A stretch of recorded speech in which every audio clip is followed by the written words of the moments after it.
Another source of conflict in the world, sometimes, as we've mentioned, drawn along racial or ethnic lines, is poverty. What are the true causes of poverty as you have been able to discern them in your study of the world in a comparative way?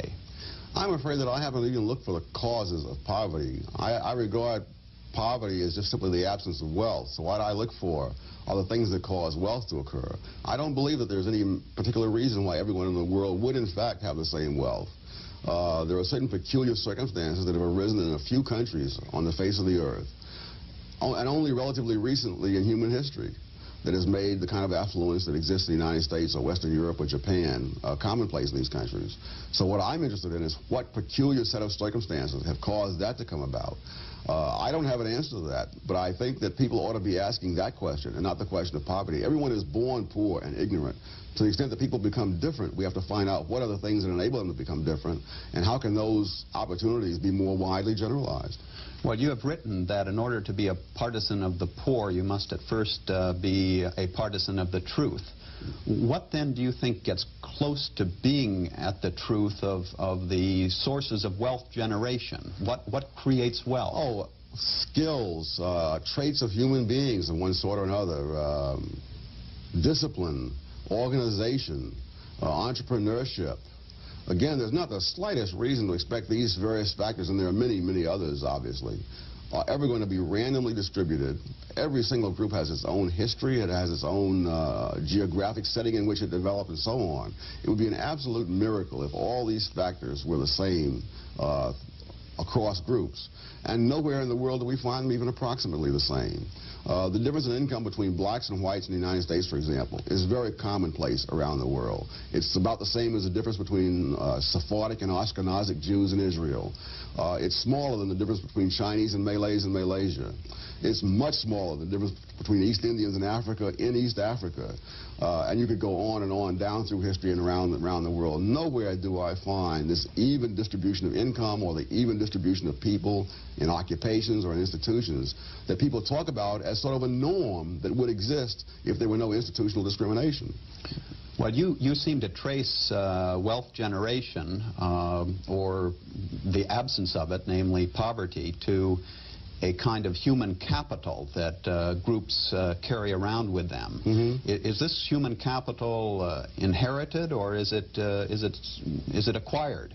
Oh, acquired, because at different periods of history, you'll find one racial group centuries ahead of another, and then 1,000 years later, it'll be the other way around. The Jews and the Egyptians would be a classic example, that the Jews were held as slaves in the times of the pharaohs.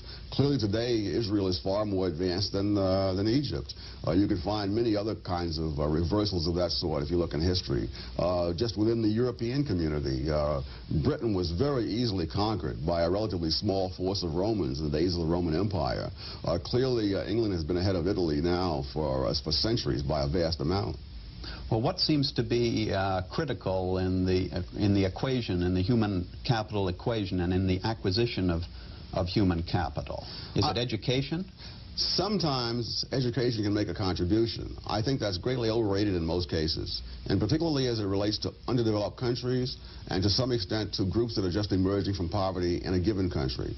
That is, if you have merely formal education, what you may create is an expectation of an enormous economic advantage, of an enormous entitlement to power and privilege and so on, which can be negative in its impact, in the sense that there are people in places like India or Indonesia, Malaysia, who have acquired a certain low level of education. But because that education is so rare in their country, they will no longer accept many kinds of jobs that require them to work with their hands. And that would include even engineers, you see, who want to sit behind the desk and look at the blueprints, but don't want to stand out there in hip boots in the muck, supervising the construction of the building. So that when you have those kinds of attitudes and you're simply creating a sense of entitlement without a corresponding set of skills to generate the wealth to pay it off, then that may be a negative factor in the country's growth. Well, you link wealth creation to the acquisition of skills and the employment of skills in a disciplined way, and also in a frugal way in terms of lifestyles. Yeah. But others would attribute the generation of poverty, the obverse of wealth, to colonialism, imperialism, exploitation, Yes. economic exploitation. How do you handle those arguments? Well, insofar as those arguments are meant seriously, you can simply look at evidence. Insofar as they're purely political arguments, they're saying what people want to hear. Obviously, there are people who would much rather hear that than to hear the other, because if you think that's the problem, then there's not only a quicker solution, but there's a more emotionally and morally satisfying solution.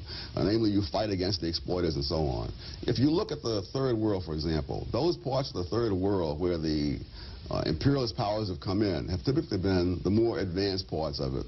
They've been the most prosperous ones. Even if they weren't prosperous before they got there, they became the more prosperous parts.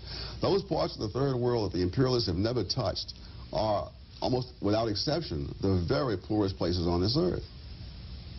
So you don't find any explanation for poverty and colonialism? The reverse, perhaps? Oh, absolutely. That when the Romans, for example, invaded the British Isles, they conquered the southern part of Britain, but they never conquered Scotland. And for centuries thereafter, perhaps for 1,000 years thereafter, Scotland was far behind England in economic and cultural development, because England had the advantage of tying into the whole Roman civilization, and everything that it had created, to some extent, percolated down through the British. That doesn't mean the British were happy with the Romans being there. You know, 1,000 years later, Churchill could say, we owe London to Rome, but that's 1,000 years later, and Churchill didn't have to go through what those people went through. So I'm not saying this is good for the people who were there, but in the longer run, of course, England became what it was because the Romans came. And Scotland finally developed only after England conquered Scotland, and then the culture that developed in England then could spread into Scotland as well. Well, does this suggest then that in addressing poverty in today's world there ought to be a latter-day reincarnation of imperialism or colonialism in some form? No, because I think politically it's impossible. I hear from various parts of some independent nations, they say that they were better off under colonialism and so on. That isn't in the cards.